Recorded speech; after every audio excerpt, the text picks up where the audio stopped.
Close to a year ago, the city brought in a new tax for properties it deems as derelict, like this one, in mature neighborhoods. And the owners of those properties are required to pay 3 times the residential tax rate. The result? Well, the city's looking at expanding the program to the rest of Edmonton, and other municipalities are taking notice. In the first year alone, we've seen about 30% of them either get demolished or renovated so that they're suitable housing again. So that's a great outcome. I know, many long-standing derelict properties in the area I represent, are now down and not causing the problems that they were before. The city defines derelict properties based on their physical conditions of the home, but not any social or safety issues connected to it. Out of the 200 properties assessed as derelict last year, close to 60 have been demolished or fixed up, while a quarter of them were sold.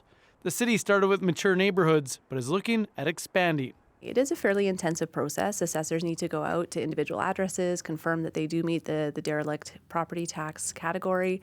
But we're able to draw from different information sources at the city. So the city deals with problem properties, they get bylaw complaints, and so the assessors, start from some of those known addresses and go from there.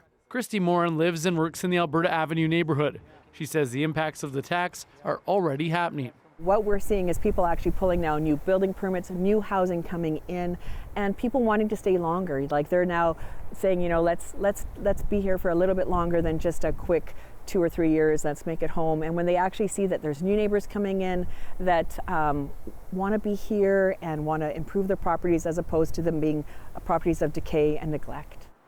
Other municipalities have been inspired by the tax.